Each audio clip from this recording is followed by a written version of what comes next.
Rachel, do you want to do the first slide? Okay, so first we thought we'd just have a little quiz. And so does anyone know which Caribbean island original name translates to mean tall is her body?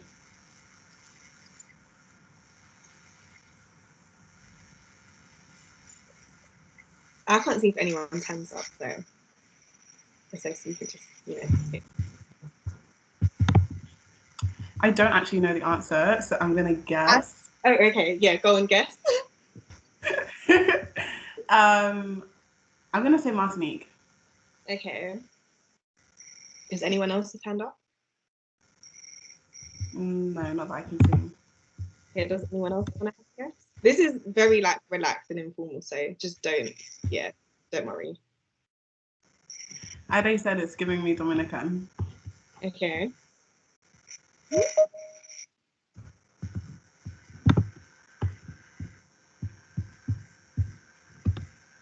Rachel, do you know the answer?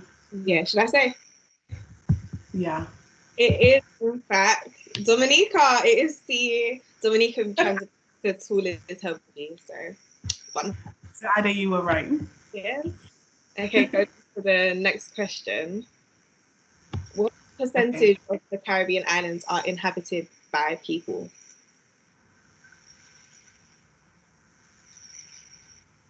So A is less than 3%, B is roughly 5%, and then C is more than 10%. Wait, do you mean in terms of like how much of the land, how much, like what do you mean in terms of? So in terms of like the countries, Yeah. What percentage of like all the Caribbean islands together is inhabited by people? Oh, okay. I'm gonna guess B, roughly 5%. Okay. Anyone else? We've got one guess for C in the chat and another guess for B as well. Okay. What should I say? Yeah, go ahead. Okay. Wait, hold on. I need to get the highlight. Okay. The answer is A. It's less than 3% of the Caribbean. No way. Okay, wow. Actually, when you think about it, that is not a lot, like at all. There's a lot of land that is not inhabited by people. Wow. Okay, and I think the final one is, oh no, that's it. Yeah, I think that's the end of the quiz. So, but we can throw this question out as well. What do you guys know about climate change in the Caribbean islands? And again, very informal, so don't feel like you have to give an academic answer or anything.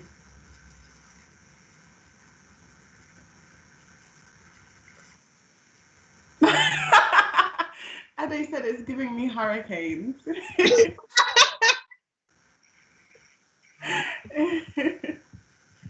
We've got rising sea levels as well. I might have to look at the chat on my phone because it's not letting me see.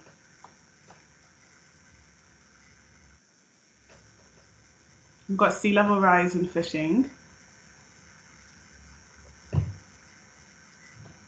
I think for me, like the main one that stands out is the mudslides, that happened in Jamaica last year. yeah. To be fair, same. I feel like hurricanes, that is a big element of climate change in the Caribbean. And I'm not sure if we're including, okay, no, that's geography. Okay. I was going to say Brazil, but Brazil's not in the Caribbean. So, let's keep it separate. Is that everything? Naomi said, and the message has gone, 1 second. Neoliberal restructuring in favor of climate vulnerable sectors. That's what Naomi says. Yeah. So we'll obviously talk more during the event about climate change in the Caribbean islands. But I think it's interesting to see what people already know. Ben says famine and crop failure, which is also very true. Do you want to move on to the next slide, Rachel? So there is a video, whether or not it will load is completely. I don't have faith at all. Let's see. If I remember correctly, the video was of the mudslides in Jamaica recently. Okay, let me see.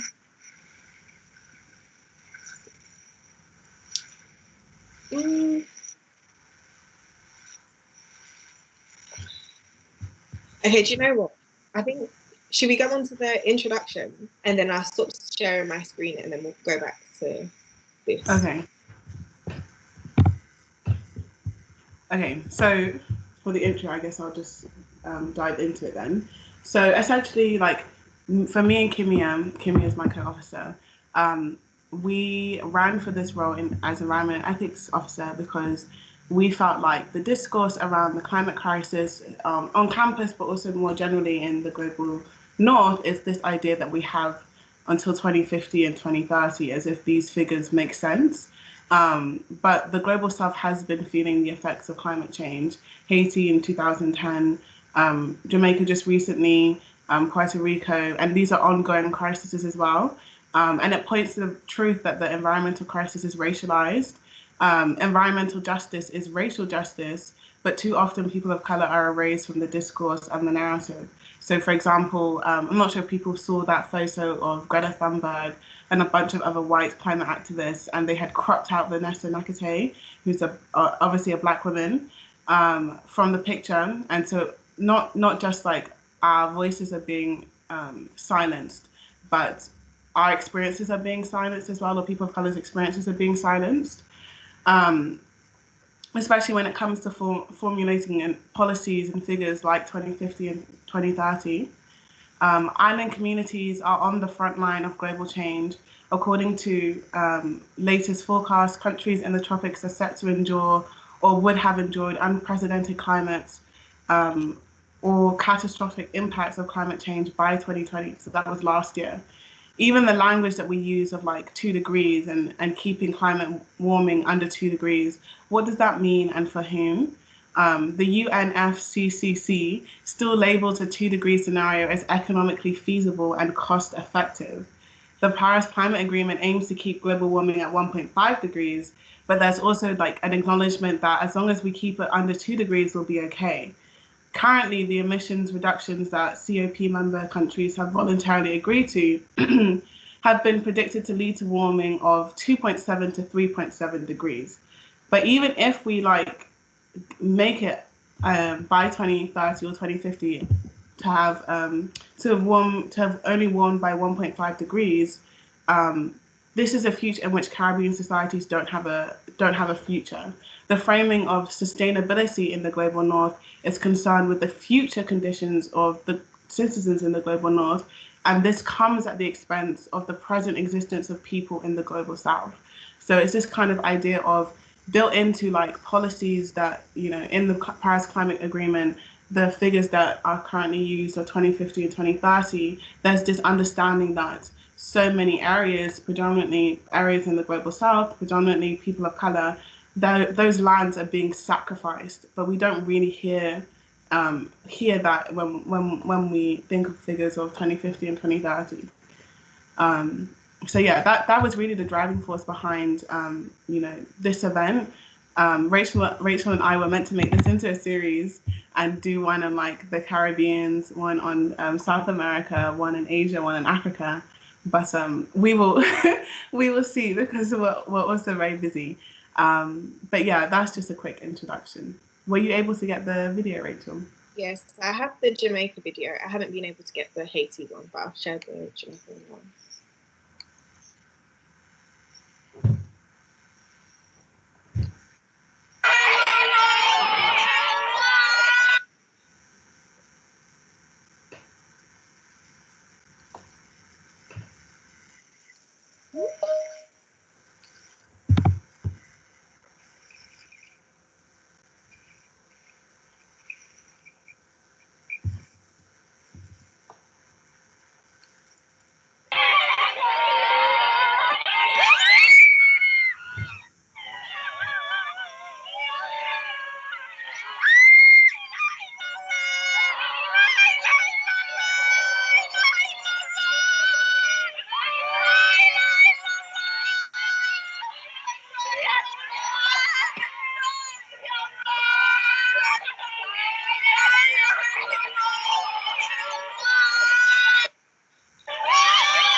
Yeah, I think for me, the video, I think as much as we can as much as we talk about the climate crisis, which is very important, I think just like seeing that video and also hearing like the cries of people was really, I mean, it really touched me because there's like the emotional aspects of climate change and of the climate crises, which means that so many people's like emotions and so many people's I mean, as we can see, like belongings, yes, but also things of sentimental value are being destroyed by the climate crisis. So I thought that was like really important to add within this presentation.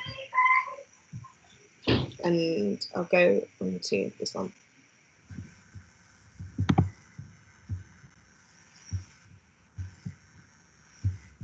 Okay, so I can take this on the history of climate change in the Caribbean islands. So conditions in the Caribbean are varied, yet the research literature documents the common threads. These are rising sea levels, which we talked about in the chat earlier, which are eroding coastlines, particularly susceptible to inundation due to the prevalence of coastal development. So big corporations coming and building multi-million-dollar apartment buildings in Puerto Rico that we're seeing at the moment, and also across the Caribbean, like hotels and stuff like that. Climate variability entailing prolonged droughts and unseasonal rain, as well as more frequent and severe tropical storms. There's coral bleaching and ocean acidification due to warming oceans, as well as negative impacts on ocean life forms and new vectors of the seas. So currently, the impacts of climate change are accelerating in the Caribbean islands, and long-term historical models and short-term predictive models show that the Caribbean islands will experience increased intensity of cyclonic activity, relative sea level rise, and unpredictability of precipitation patterns. These climate dynamics are closely intertwined with socio-ecological hazards, including biodiversity loss, pollution, deforestation, coastal erosion, and sedimentation, overfishing, and freshwater sanitation. Perceptions of modernity and the simultaneous devaluing of indigenous forms and practices are trends throughout the Caribbean, as well as other island communities around the world. When indigenous forms and practices are celebrated in these regions today, it is typically in a fetishized context of ecotourism, where foreign visitors are offered opportunities to experience traditional ways of life, rather than in a context of developing and revitalizing successful solutions to climate hazards. In recent years, entire islands in the Caribbean have been depopulated, many people have died, and island economies have been devastated. And I think it's also important to note that many of these things, and I guess we'll go on to it in the next slide, but colonialism, neocolonialism, ecotourism play a huge impact in all of these, like the devaluing of indigenous ways of living, if only for tourist means, is, neocolonialism, in and of itself. Yeah, so I will go on to it in the next slide, but it is really important to posit the history of colonialism and the very current reality of like neocolonialism and neo-imperialism in discussions about climate change, especially as it pertains to the global south.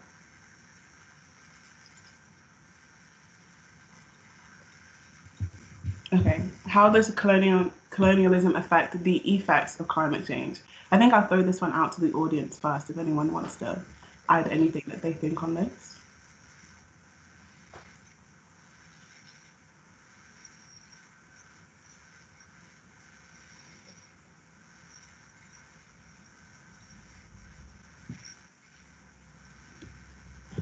No?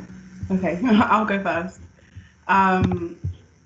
Yeah, okay, so on islands of the Caribbean and the southwestern Indian Ocean, climate change impacts are magnified by historical environmental injustice and colonial legacies, which have heightened the vulnerability of human and other biotic communities.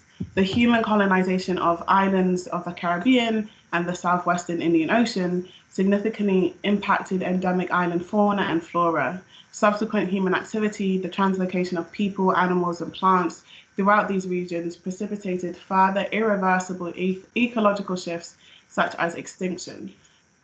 Several faunal and floral extinction events are documented in both regions at different times. Loss of knowledge as well correlates closely with ecological change. The histories of human environment dynamics in the Caribbean are punctuated by periods of significant ecological change that resulted that resulted in loss of ecological knowledge. So essentially, when colonizers were coming over to Caribbean islands and dislocating, relocating, and eradicating systems of governance and systems of knowledge, the knowledge that was tied into that land in terms of how to sustainably live on that land is erased, and that's not knowledge that can be easily be reproduced, because that's knowledge that took hundreds of years to curate.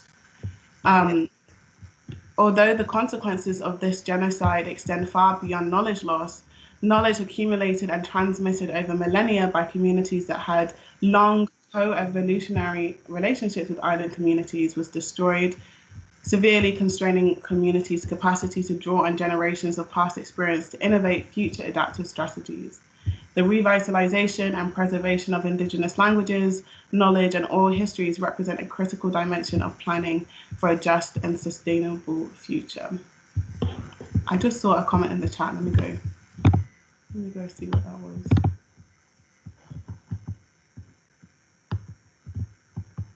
Yeah, I completely agree. The climate impacts are disproportionately felt by post-colonial states, when states in the global north are the high emitters.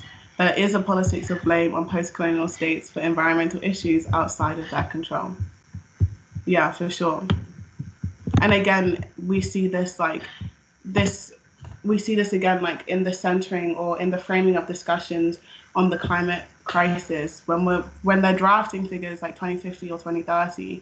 It's again another extension of colonialism, whereby the impact that the climate crisis is already having on these communities is completely ignored and not taken into account. Again, we see like this like exploitation of the consequences for the climate crisis that the global north has produced onto the global south.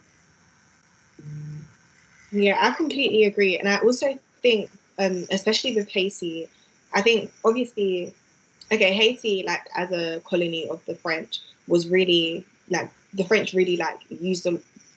They really profited off slave labor, and as a result of that, the land was just like you couldn't do anything with it. Like the soil wasn't rich. It wasn't. I want to say fertile. Is that what they say? I don't know. I'm not a geographer, but the soil just wasn't given the nutrients that it needed to give. And I think obviously with the Haitian earthquake, you can really see like things such as like agriculture where people ideally would be using the land and planting food and stuff like that. Because of that legacy of colonialism and because of that land degradation, it meant that they weren't able to respond and recover from the earthquake using the land. So I think that's really interesting to see, because Haiti got their independence, I want to say like 1803, and it is 2000 and the earthquake happened in 2010. So that is a very like the time span is very large, but the effects haven't worn off. So I thought that was really interesting. Ade? I say even like post-colonial states themselves become involved in this process as well. Like if you look at the actions of like, let's say the Nigerian state colluding with multinational corporations to expropriate wealth from different regions, and like these multinational corporations know all of the stuff like corruption, wealth hoarding from various post-colonial states, like state situations. They kind of know what's happening and they use that to their advantage. And so then you see how like colonialism, not just direct colonialism, but even the after effects of colonialism as well. And then I mean, it was also like when we're looking at, let's say, climate activists in the global south, a lot of the times, like, we can talk about the CIA and the FBI and this and that and the NSA and all that stuff, like imperialism, but like a lot of the time these people are targeted and killed by their own governments. And it's like, what does that mean? Well, we know what it means, but it's like that is all part of it, you know what I mean? And it's all part of that whole global structure. I don't know if I explained that. Too long didn't read. Basically, post-colonial states are complicit, and they are involved, like Brazil, for example, and Nigeria, and this and that. They're involved just as much in this process of like looking at indigenous populations within their borders and recolonization, basically. So you've been colonized, and then you are recolonizing indigenous people within your national territory because you've accepted the nation state, you've accepted nationalism, you've accepted capitalist notions of development, and then you're now using that against your own populations and colluding with imperialist forces to make that happen. Yeah, I agree. I really agree. I think part of that as well, though, is like the nation, like Nigeria is a really good example because like Nigerian government is complicit. Like, but I think looking at the broader history of what happens when popular socialist, Pan-Africanist movements emerge in African countries and how like the West, or let's say France, I'm thinking of Burkina Faso in this instance, how France come in and like disrupt, assassinate, fund coups to put in place the systems of government that then re-perpetuate themselves and are proffered by like Western money and Western acceptance and complicity as well. I also want to touch on the point about that Rachel was making about Haiti as well, because I think it's really important in the aftermath of the 2010 hurricane, when like, okay, for example, America had that year, I think last year or 2 years ago, when they were just having like hurricane after hurricane after hurricane. But they were able to like invest in rebuilding. They had the money to do so. Whereas Haiti only just finished like paying off that ridiculous debt to France. So when climate, when they feel the consequences of the climate crisis that they didn't create, they also don't have the resources in order to recover from a climate crisis. So it's just almost further recolonizing and impoverishing them for situations that are out of their control. Yeah. There's so much like activity going on in the chat. If you want to, you can unmute yourself, but if you're more comfortable talking in the chat, then that's fine. I'm just going to take a moment to read some of the messages that just came in.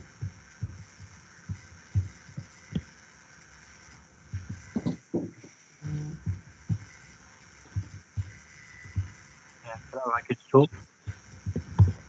Yeah, go ahead. So, like, attempts from groups like the World Economic Forum and other UN-affiliated groups to create global homogenous schooling and education systems means that people are encouraged to go to schools in cities, which takes people away from their culture and their families, which both makes those communities feel like they aren't intelligent, and makes the young people like not have any form of sustainability for themselves, because they go to cities, there's no work in those cities. And when we see crises like the climate crisis, like COVID happening, or like when a mass drought hits an area, I mean, what happened in India when COVID happened was that we had these mass migrations from cities in India back to the suburbs, of people walking thousands of miles, hundreds of miles, maybe thousands, because of the ways in which work and education is promoted.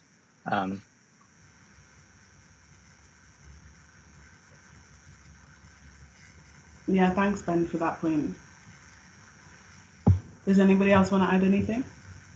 I was also going to say, on Ade's point about like neocolonialism and the state basically being an op. I think, especially in the case of like Walter Rodney, and just like a, humble brag, not a humble brag, but a small shout out, we're having a reading club on how Europe underdeveloped Africa, so be sure to like watch out on socials for that. But I think also with Walter Rodney, how the state, or Walter Rodney, like a campaigner like an environmental campaigner, a socialist, like, yeah, how the state basically assassinated him. So I think even in terms of like the people who are, I don't want to say at the forefront, because we know that a lot of like people like grassroots organizers are on the forefront, but people who essentially like have a platform, a relatively large platform to speak about those things are being targeted by the state. And I think Walter Rodney is just one example. As you like mentioned, there are others. So yeah, colonialism is still very much going on. I can go to the next slide.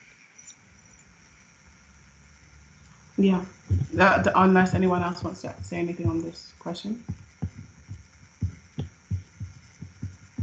No, okay. Okay, I'll start. Oh, wait. Oh. Sorry, somebody's hand went up quickly. I couldn't see who it was though, and I don't want to call on them if they don't want to speak. But if you want to, you can say something. Yeah, my hand went up for literally a second. I was like, do I really want to speak? But just off of Rachel's point in terms of people who are very vocal and kind of like advocating, I think very much in South America, you have the indigenous community, you have activists that are being killed and being like disappeared so routinely, especially like in the case of like Ecuador and Brazil, with the whole like Chevron oil spill in that case, and people who are vocal, and these indigenous people, like Ade was also saying, being silenced by the state, and the role of the state being complicit and also being active in perpetuating this violence and continuing the cycle.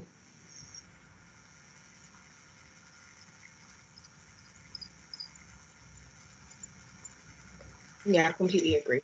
I think in terms of like the impact of tourism in the Caribbean islands, I feel like tourism is a form of like neocolonialism. How oftentimes, not even oftentimes, all the time, it is marketed as something that is inaccessible to the like general population, especially in the Caribbean. And when I say this, I think about Dominica, and basically a person that I live with. One of my housemates is from Dominica, and she goes home quite regularly. And she was saying how Dominica really doesn't really like have much. It's just like a circle, and you just drive around. And she was explaining how there wasn't really much to do. But recently they built a really like high-end like hotel, and it's like glass windows, and it's just really, I mean, it doesn't look really nice. But it costs like £230 per night. And it's just like, okay, first and foremost, Dave, who has that money? Second of all, when you think about like the material that it's made up of, like glass, and it's made so inaccessible to the general population, especially with Dominica being so susceptible and like vulnerable to hurricanes and earthquakes. I think tourism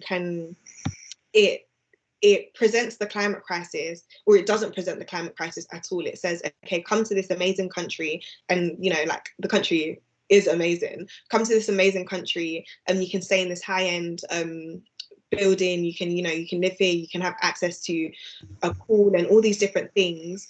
But in the wake of a hurricane, in the wake of an earthquake, it just seems very like tone deaf, because while that was being built, Dominica was also recovering from such like a horrendous natural disaster. So I think while tourism can, give the government money, and it could be a way of like increasing the economy and stuff like that, I do think at the same time it's inaccessibility, and it's like just the tone deafness of it all. Really, I think for me, it really irks me. And it's just like, can you just read the room for a second and give the money that you invested into this amazing hotel that costs £230 a night to the people who are suffering the effects and the remnants of such like a huge climate crisis? So that's just my 2 pence. If anyone wants to jump in, feel free.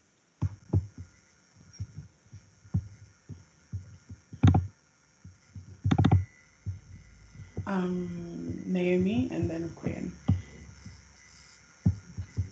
Basically, I kind of like did a bit of a case study of this in an essay like a few weeks ago, and one of the points was that with like neoliberal restructuring and like structural adjustment programs, like small island developing states, like as called, had to favor like sectors like tourism that are more vulnerable to climate change, like tourism and fishing and things that are more vulnerable to climate change, because it's about like developing these regions that are vulnerable to like rising sea levels and stuff, just for benefit for people from the global north who want to, like, who can go there when it's fine, and then when there's a disaster they're like, oh, it's not my problem.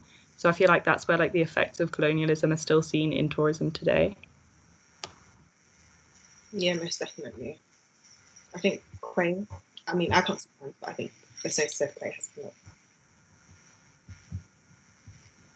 Yeah, I think there's a plantation tourism landscape model, which just talks about tourism being like the next phase in this whole dependency of the Caribbean as a region on the west. So you shifted from kind of like pre-tourism, which is like being agriculture dominant and plantation system and plantation economy, to now being tourism dominant. So the structural issues still exist, and tourism is still something contingent on the labour of the native population.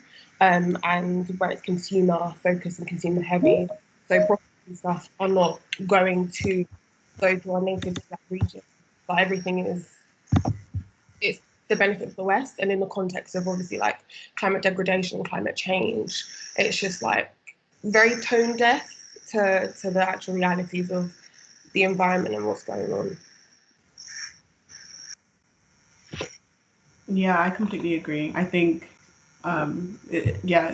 you and Naomi both like said the point that I was gonna make, but I was gonna link it back to like COVID and how like obviously we see celebrities going to the Caribbeans in the midst of a pandemic, not wearing masks, not socially distancing, and it's again this like this reperpetuation of this like view of the Caribbean as like a playground or a place to just go and stay for a week and leave, and not as a home for very many people. So when like I guess that plays into what both Quay and Naomi were saying, like you don't value it in any other way than what you can extract from it, whether that's in natural resources or for leisure and for pleasure. And that completely maligns all of the indigenous people, all of the people that actually have to live and sustain on that land. Yeah. And just going off that, I think especially in terms of like Jamaica, or not just Jamaica, but like I know that it exists in Jamaica and it probably exists, or definitely exists in other Caribbean countries. But I also think like the privatization of beaches, for example, I just feel like the privatization of beaches, I think in terms of like the wider like context of like tourism, has meant that like regular civilians in Jamaica have not been able to access that beach. And I think by essentially limiting the amount of land that they have access to through like privatization and through hotels and stuff like that, has also meant that like has also meant that like knowledge in terms of like agriculture and just being able to relate to the land and also being able to just like have that relationship with the land has been limited for a lot of Caribbeans.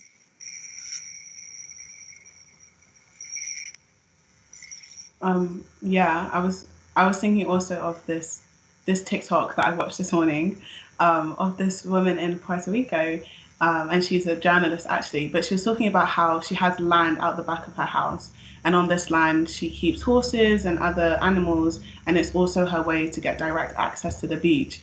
And she learned recently that that piece of land has been sold to developers to build multi-million-dollar apartments that will most likely be sold to people who aren't native to Puerto Rico, who are buying a holiday home that they come and they stay in for 10 days a year, and it sits empty all the rest of the time.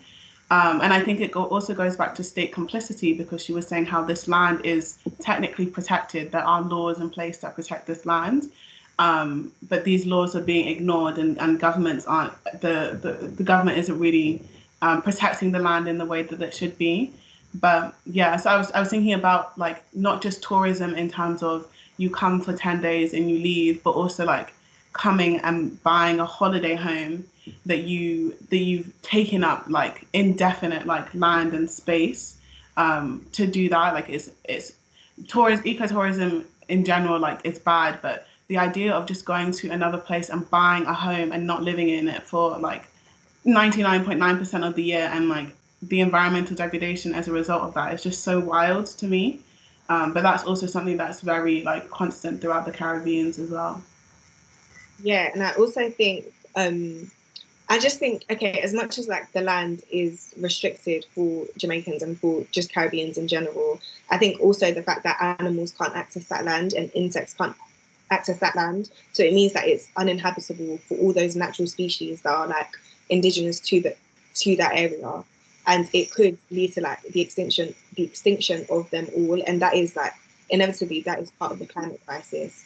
And I just think it's like how all of these factors play into each other and how they're all interconnected is really like is really evil, like for lack of a better word. So I can move on to the next slide.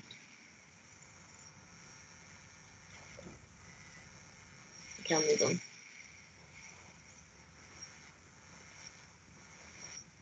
So I guess all of this poses the question, what can we do if we can do anything? So I'll open that up.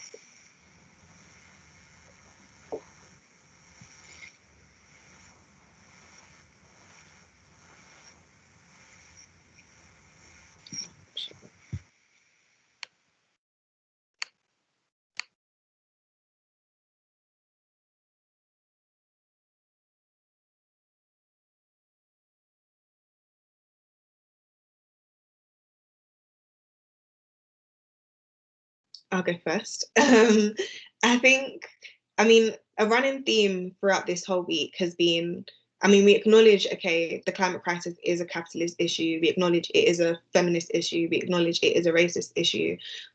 So I guess, I feel like the work that we're doing is very good in terms of bringing attention to the way that all these factors, all these systems of oppression rely on each other and like are fueled and facilitated by each other. I do think at the same time, as we've also spoken about in terms of businesses and nations and all those bodies, I think there needs to be, I mean, abolish them. At the end of the day, I feel like we want them to be abolished and we want them to no longer exist. And I also think as much as that we abolish capitalism, yes, also, especially Ade's point, which was really important, was the idea of like nations and how nations, as much as they can propose, okay, yeah, we're gonna limit emissions to X amount, or we're going to do this to, you know, kind of prevent the climate crisis from worsening. I feel like at the end of the day, they are driven by money, and capitalists exist like where the money resides. So I think at the end of the day, they are, you know, interconnected. So what we can do, yeah. I think for me, like looking at the climate crisis specifically in the Caribbean islands or South America as well, opens up the conversation, or opens up to me like serious conversations about reparations, the land, like the labor that's been extracted, the people, the resources that have been extracted. Like Haiti specifically always jumps to mind of all the money that they had to pay France for their own independence, which is absolutely mad. All of that is stuff that needs to be returned. And if we're in a system where, like, obviously the end goal would be abolition, but if we're in a system whereby money is like what drives, there needs to be reparations, not just like economically, but also like knowledge-wise. Though some of it is like irreversible, like just gone. Like there's no ways to get that back. Like complete generations like wiped out and complete communities wiped out. But yeah, I think for me, like it really reopens the urgency of having like serious discussions about reparations and pressuring for reparations. Quay? Yeah, the point of like in the meantime, what do we do? I think reparations is very much something that should happen, and there should be many calls for that, especially in the Caribbean context of dependency and being dependent on the West so much, and capital being so important. Having kind of less pressure on having money or needing money because you've been given reparations means you can like halt the development of duplexes and the privatization of beaches. And what Rachel was saying earlier about animals also not having access to land, but there are some processes that animals are involved in that we're not involved in, that keep the land, that maintain the land. And if that isn't possible, that's contributing more to environmental, like bees, for example. Obviously, it's not really that relevant to Caribbean, but that's really important. So reparations is really a big thing. I'm just agreeing with you. Yeah.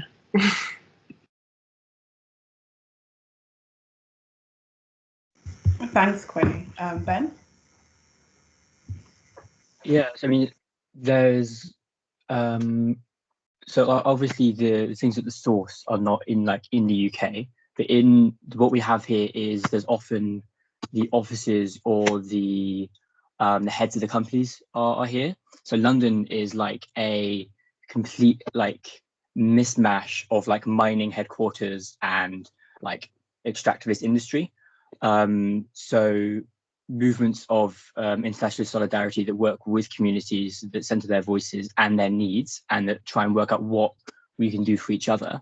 That when you have resistance at that groundwork level and direct action at those offices and at those places where meetings are held more directly, it creates some good dialogue and work from that point on. Yeah.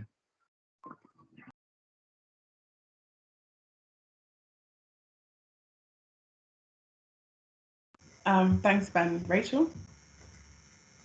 Yeah, and I also think on the like topic of knowledge and like knowledge from land, as much as like as much as that ancestral knowledge has been eradicated, how it has been, you know, like it no longer exists in the way that it once did.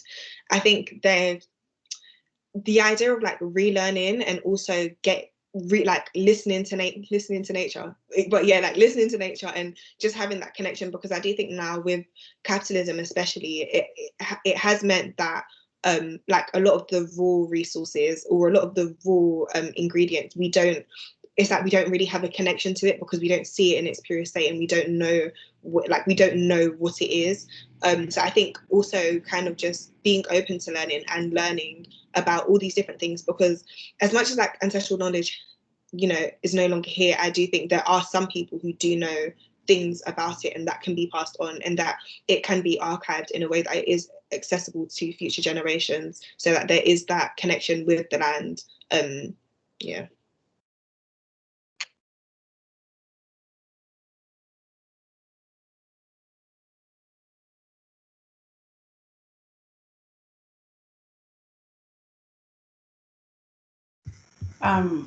I was thinking as well of something that Fraser said in the panel that we had on Monday about how like neoliberal governments will set themselves targets knowing full well that they're not going to meet it, just to say that they've done something, and that being like an approach to like that like really changed the way that I was thinking, or the way that I approached like the Paris Climate Agreement, especially like with in the American context where like obviously Trump like withdrew them and then like Biden like put them back in, and it's like, oh yeah, like now something's, you know, being done. But when you actually look at like the policies, like nothing has, you know, really changed. It's just more symbolic. So I guess just like more generally, a move away from, and I guess, you know, like this has happened to a very large extent, but a move away from like, oh, but the Paris Climate Agreement says this, and we have these UN goals and development says that, and you know, these top-down kind of approaches. I'm gonna stop there because I think my Wi-Fi is cutting out.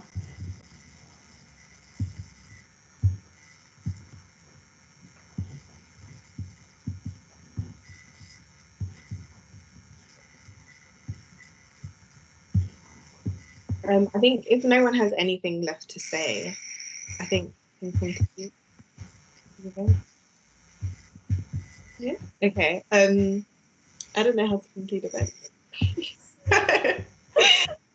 And thank you all so much, everyone, for attending and like contributing. This hasn't been very long, but I do think the conversations that we've had and like the points that have been brought up have been very important and like very, I don't know, just very nice to hear again and again, because you know, this climate crisis, it is morbid. Like when we speak about capitalism and racism and sexism, like they are morbid things. So I do think like having this space where we can speak about it and also just like link it to the wider context, I think is really nice. So thank you, everyone. Just to say, we have an event tomorrow. It is the Diverse panel. And then we have an event on Saturday, the VP off campus talk. But check the SU website and our socials for all of that. And we also have the Walter Rodney How Europe Underdeveloped Africa reading club coming up, most likely on Monday. So yeah, thank you all so much for coming. The recording will be made available, so keep an eye on the SU website or our socials if you want to have a look at that. And big thanks to Rachel for coordinating this with me. But yeah, I hope you all have amazing rest of the days, and we will see you later. Thank you, everyone. Bye. Bye. Thank you. Thanks, guys.